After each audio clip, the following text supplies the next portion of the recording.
PlayStation and Maniac YouTube. Made a video a little earlier, uploaded it. Seems to be a problem with it somewhere along the line. Wanted to talk about something that I mentioned in the previous video about engine upgrades. This car, there's only one of them in the world. Only one.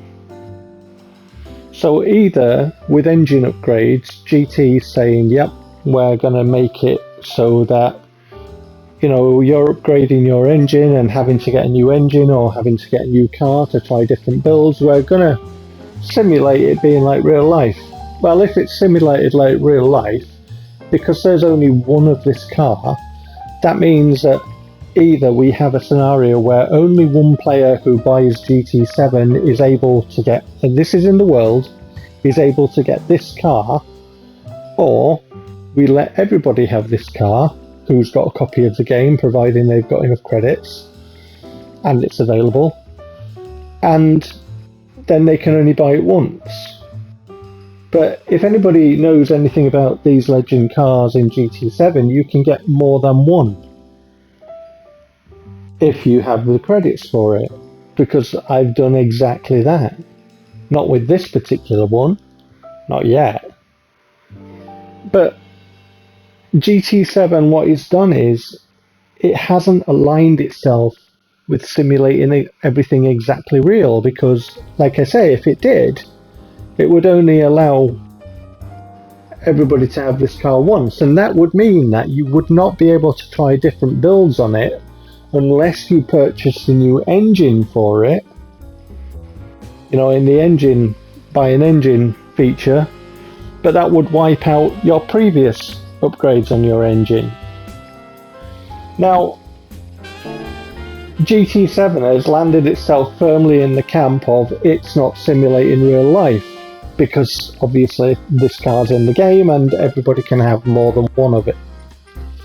Some cars cost 20 million credits a piece. Some do. And you get variations like the Jaguar costs 12 million, and you get variations, you know, from 20 million going up to 20 million, don't you?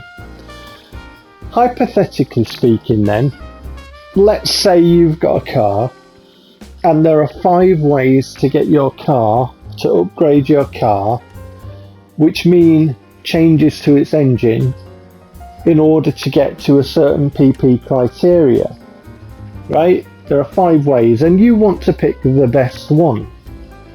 Well, because GT7 does not give you the option to try before you buy, nor does it give you a test track to test your car on while you're swapping in and out pieces to try before you buy, it's a scenario where you spend your money on your car up to 20 million credits, and then you spend your money on the upgrades, and then if you wish to try another build, either you purchase an entirely new engine and wipe out all your previous modifications to it,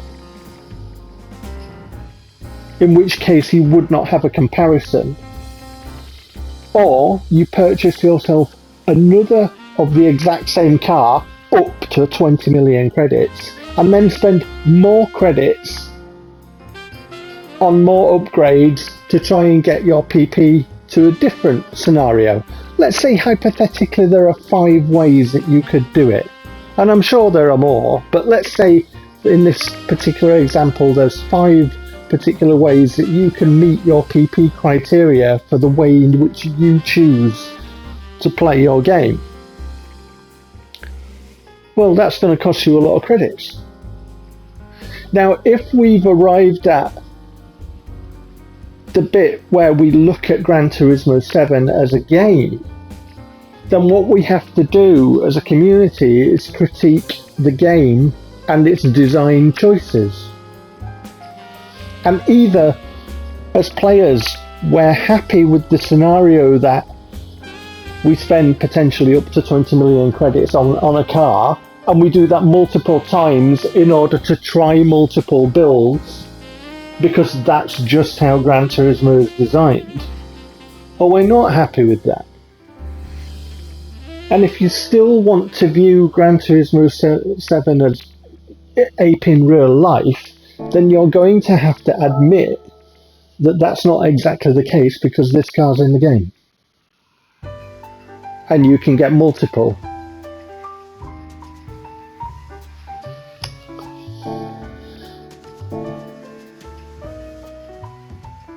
So yeah, you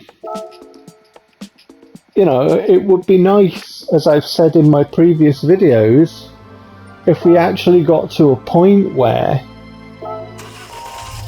when we have a car, no matter how much it costs in the game, and we go to making upgrades for it, that we can have a scenario where we actually get to try out our builds before we part with our credits. A try before you buy system. I've mentioned this before on other videos. It seems a logical scenario, but it's one that's not in here. And it's not in here because, in my opinion, this is my opinion, the design choices for this game were to try and keep the player playing for prolonged periods. If they can, by their design choices, make it so that the player has to get another model, has to get rid of their engine upgrades and go and spend more credits on a brand new engine, that they have to then buy more upgrades on to start and try a different build from scratch without giving you an option to test it or try before you buy. If they can do things like that, then it prolongs the amount of time that you play the game, because you then have to get more credits. Well, if you've got a scenario where you wanted to try multiple builds on a car that's 20 million credits, it's a bit tough luck on you, isn't it? Because the developers seem to have raised their middle finger to you in that regard. Now, I've mentioned this on other videos to do with Forza Motorsport, which is a completely different entity from Forza Horizon, and I'm sick of people merging the two, or mentioning Horizon when I mention Forza Motorsport. Let's disregard Horizon. Motorsport was there before Horizon, and they're two completely separate entities and definably distinct from each other. They work in completely different ways. Forza Motorsport is more akin to something like GT7 in the structure and choices which it affords the player. In my previous videos, I talked about the player options of customizable, and customize so it's your car and your choices of your build on your car, and your choices of your settings, your camber, your tow, your suspension, your damping, your differentials, all that, to suit the way that you drive, your choices of the livery editor, the way that you want to paint it. So you build it the way that you want for your PP criteria, right? For your power limit criteria, for the tracks that you want, you set it up. It's your setup for the way that you like to drive, you want to drive, and it's your paint, and then it's your driving style. It's your lap times on the leaderboard, it's your name in the races, potentially on the podium. These types of games offer, in my opinion, an unrivaled, unmatched, customizable experience.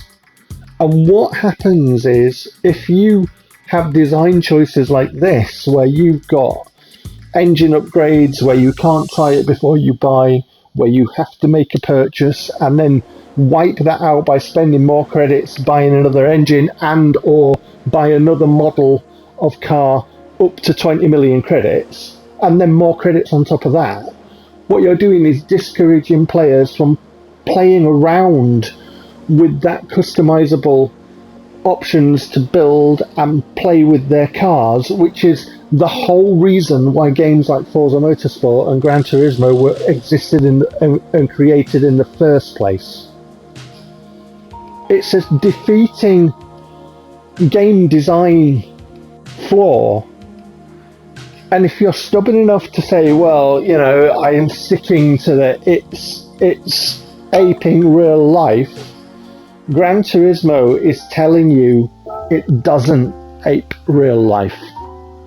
Because in real life, there is only one of this car. So, you know, and that's just one example. So either we accept that Gran Turismo is not real life, and I suggest if you want real life, if you want it real life, what you do is you come out of your game, you close your game, you turn off your console, you turn off your television, you put your pad down, you go out your lounge door, you go out your front door, and you do real life. That's what I suggest. Because for those of us that have this disc, what we did was we went to a video game shop and we purchased a video game to be played on a console called a PlayStation. And when the designers came up with the idea for Gran Turismo, their idea was to create a game. So, you know, all these people that want to say, well, it's like real life, it's like it's simulating real life. It's not. It's not. And it's actually the design choices in it are harming the playing community and harming what the game was designed for. And if we can actually accept that as a gaming community and critique Gran Turismo as it's been structured and implemented, then we'll start to get somewhere.